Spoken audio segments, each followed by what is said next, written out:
Hello dear students, our next derivation number 30, which is motion of a charged particle in a uniform magnetic field. This is also a very important topic from exam point of view. Not many questions come every year.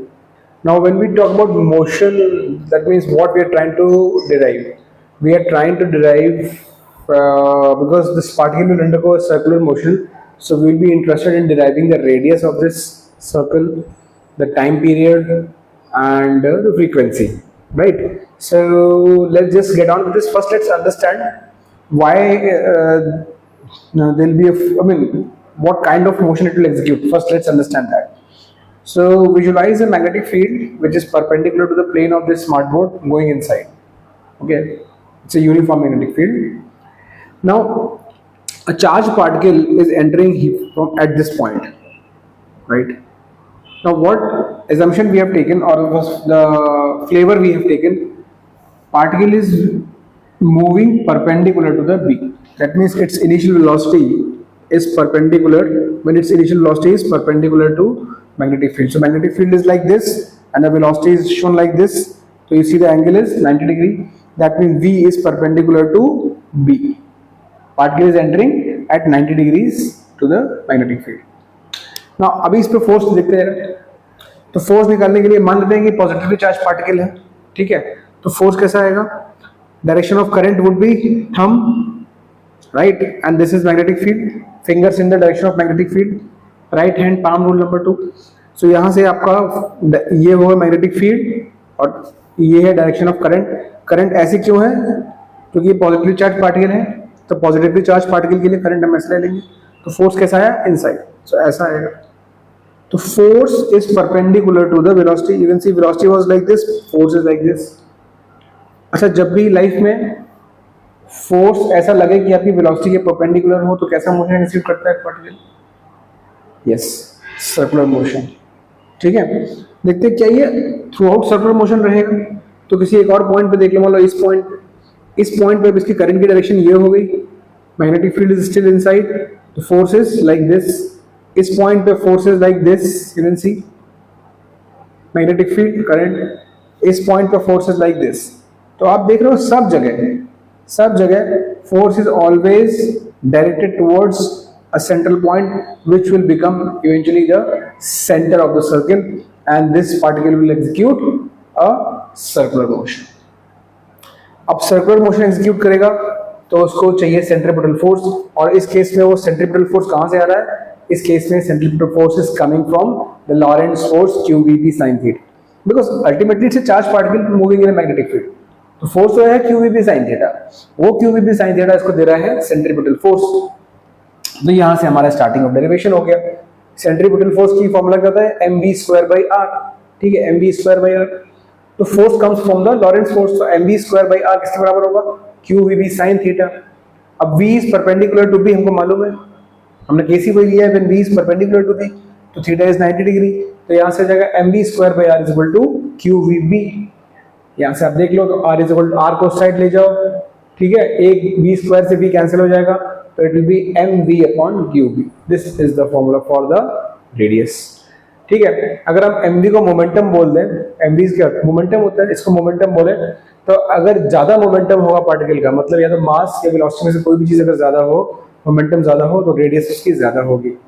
Generally magnetic field uniform रहती है, Q let's say अगर constant है, तो momentum will, जितना ज्यादा velocity से अगर particle enter करेगा उतनी बड़ी रेडियस एग्जीक्यूट करेगा. जितना ज्यादा वेलोसिटी से आएगा उतना बड़ा रेडियस एग्जीक्यूट करेगा. ये यहां से क्लियर हो गया. ठीक है, ओके. अब देखो नेक्स्ट फॉर्मूला था एंगुलर वेलोसिटी कैसे निकालेंगे. ठीक है, अब जब हमारे पास वेलोसिटी और एंगुलर वेलोसिटी का रिलेशन है, v is equal to r omega. r हम निकाल चुके हैं, mv/qb.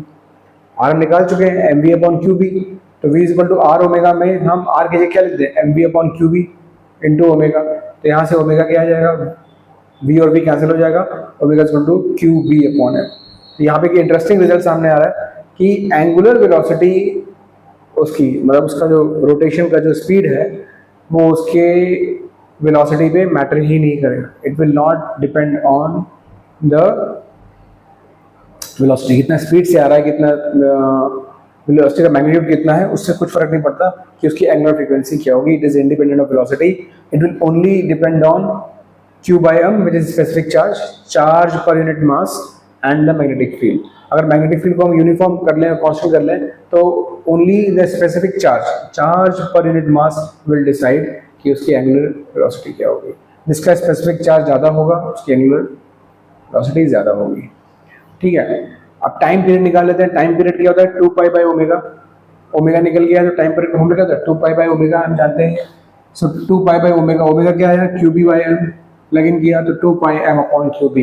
तो टाइम पीरियड का फॉर्मूला क्या आ गया? 2 pi M upon Q b. तो टाइम पीरियड भी, since omega is not dependent on v, time period is also not dependent on velocity. मतलब अगर दो चार्ज पार्टिकल आए with same velocity and same मास, ठीक है, एंड सेम चार्ज, तो sorry अगर डिफरेंट वेलोसिटी से भी आए, लेकिन अगर उनका मास और चार्ज सेम है तो उनका टाइम पीरियड एग्जीक्यूशन का सेम ही रहेगा. राइट. उनका टाइम पीरियड सेम ही रहेगा. ऐसा क्यों हो रहा है? ये एक्चुअली इसलिए ऐसा हो रहा है कि जितना उसका वेलोसिटी ज़्यादा है तो उससे उतना रेडियस ही बड़ा हो रहा है. अब रेडियस बड़ा हो रहा है तो उससे जो उसका स्पीड का इफेक्ट है वो नलीफाई हो रहा है. तो ultimately time period, time to complete one round is becoming same. वो वेलोसिटी से इंडिपेंडेंट है. 2 pi M upon Q B is the formula. T is equal to 2 pi M upon Q B. ठीक है. Frequency क्या हो जाएगी? 1 upon T. तो जाएगा क्यू बी अपॉन 2 पाई. तो ये सारे फॉर्मूलाज आ गए हमारे पास. ठीक है. पहला फॉर्मूला क्या गया? R is equal to M V by Q B. दूसरा omega is equal to Q B by M. तीसरा time period 2 pi M upon Q B. And चौथा frequency is Q B upon 2 pi M. Right. जो भी चीज़ आपको derive करने के लिए exam में बोली जाए आपसे उतना डिराइव करिए. राइट. बट ये आप ध्यान रखिए, अगर आपको टाइम पीरियड डिराइव करने के लिए बोला गया है और आपने रेडियस का डायरेक्ट फॉर्मूला यूज कर लिया, you got a 2 mark question in which they ask you to derive the time period 2 pi m by q b. and आपने सोचा कि ठीक है, this since they have asked for time period I can start with the radius as mv upon qb. आप खुद सोचिए derivation का main field कहाँ पे है. डेरिवेशन का मेन जो उसकी जो सोल है वो ये लाइन है. when you are equating this, so copy checker or the evaluator is looking for this concept कि जहाँ पे आप सेंट्रीपिटल फोर्स को लॉरेंस फोर्स के बराबर कर रहे हो. आप यही स्किप कर दोगे आप definitely you will not get marks. Okay. So आपको एज ए स्टूडेंट, राइट, अब आप 12th ग्रेड में हो, you have to learn this art also कि what is the main you can say the main point of the logic. Right. बाकी सब तो basic maths है यार. ये एक बार ये फॉर्मूला रेडियस आने के बाद ये सब तो बाकी सब तो ऑलरेडी नोन चीजें हैं जो आप 11th से जानते हो. v is equal to r omega करके ओमेगा निकालना, फिर time period 2 pi by omega निकालना, frequency is 1 upon t. This is all known to you, main thing. So understand that. So ये हो गया. ठीक है. अच्छा, कभी कभी हमको, अभी डेरिवेशन का पार्ट नहीं है, कभी कभी क्या होता है कि हमको एग्जाम में क्वेश्चन आते हैं वो काइनेटिक एनर्जी के टर्म में होते हैं. अब हमने फॉर्मूलेस जो पूरे याद कर रखे हैं वो तो है मोमेंटम या वेलोसिटी के टर्म में. तो हमारे पास जो रेडियस का फॉर्मूला है यहाँ पे कहीं काइनेटिक एनर्जी तो है नहीं, mv अपॉन क्यू बी. लेकिन हाँ, आप ये जानते हो कि mv कहीं ना कहीं काइनेटिक एनर्जी को भी रिलेट करता है. मास अगर ज्यादा होगा तो काइनेटिक एनर्जी ज्यादा होगी, वेलोसिटी पे भी डिपेंड करती है काइनेटिक एनर्जी. तो somehow you can transform this formula into kinetic energy formula. तो इसके लिए आपको ये क्विक शॉर्टकट पता होना चाहिए, क्योंकि एग्जाम में आप ये सब मैनिपुलेशन करने बैठोगे तो विल वेस्ट टाइम. तो आपको एक ये डेरिवेशन, ये चीज याद होनी चाहिए कि मोमेंटम और काइनेटिक एनर्जी में रिलेशन, ये बहुत इंपॉर्टेंट रिलेशन है. You should always remember this will help you a lot. हालांकि इसको डिराइव करना कोई बड़ी बात नहीं है. हाफ mv स्क्वायर से काइनेटिक एनर्जी लेके ये रिलेशन लाना कोई बड़ी बात नहीं है, लेकिन एग्जाम में टाइम वेस्ट होता है. तो आप डायरेक्टली याद रखिए, क्योंकि कई बार ये भी आएगा हर चैप्टर, मतलब हर 2-3 चैप्टर बाद ये चीज आपको, मतलब it will come your way. So आपको याद होना चाहिए momentum is equal to square root of 2 into K into M. मतलब यहाँ पे 2 क्या है? 2k is kinetic energy, m is the mass. Right. So 2km, k is the big one. Right. Kinetic energy वाला k है. ठीक है. तो 2km स्क्वायर. तो इससे आप देख लो, r is equal to mv upon Q b था, तो mv क्या था? मोमेंटम. उसको मैंने लिख दिया रूट 2km अपॉन क्यू. तो सेम रिलेशन आपको ट्रांसफॉर्म हो गया काइनेटिक एनर्जी के टर्म्स में easily. Now if kinetic energy is given to you, या उसका रेशियो कुछ आपको दिया होगा तो चार्ट पार्टिकल का, तो आप ले सकते हो मास से सब डाल के. You don't have to do any transformation. तो ये फॉर्मूले को भी आप याद रखिए. मतलब ये फॉर्मूले से ज्यादा आप ये चीज याद रखो, क्योंकि अगर आपको ये चीज याद है तो यहाँ तक पहुंचना जस्ट 1 लाइन. ठीक है. Thank you very much. Hello students, तो हमारा नेक्स्ट डेरिवेशन उसी डेरिवेशन का एक्सटेंशन है, last derivation, motion of A charge particle in a uniform magnetic field. यहाँ पे केस 2 हम ले रहे हैं। केस 2 क्या है? V is not perpendicular to B. V is not perpendicular, उसमें क्या था? V is perpendicular to B, अब यहाँ पे V is not perpendicular to B। तो इसको थोड़ा विजुलाइज करने के लिए ये 3 डायमेंशन का एक तरीका बेटर है, राइट। यहाँ पे हम क्या ले रहे हैं कि magnetic field is along x axis like this, ठीक है, और चार्ज पार्टिकल जो है वो कुछ एंगल पे एंटर कर रहा है, तो it is entering at an angle theta with the magnetic field, ठीक। so this is how it is entering. It is not perpendicular, it is at an angle theta with the magnetic field। तो अब क्या होगा, हम यहाँ पे ना the best way to understand this कि अब इस velocity को 2 components में break करते हैं, एक v cos theta, दूसरा v sin theta। v cos theta is parallel to the magnetic field, v sin theta is again perpendicular to the magnetic field, right। अब हमको मालूम है कि अगर कोई charge particle parallel to magnetic field move करता है तो उस पर कोई फोर्स नहीं लगता। Q v b sine theta में साइन 0 is 0 तो 0 हो जाएगा। तो इसका मतलब v cos थीटा कंपोनेंट पे कोई फोर्स नहीं लगेगा। आप इसको सोचोगे ये इसके साथ 2 वेलोसिटीज जुड़ी हुई है, एक v sin थीटा, एक v cos थीटा, राइट। तो v cos थीटा वाले को कोई फोर्स नहीं लग रहा क्योंकि जो मैग्नेटिक फील्ड के अराउंड मूव कर रहा है, तो v cos थीटा के डायरेक्शन में मतलब वैल्यू में कोई चेंज नहीं आएगा, ये सेम रहेगी।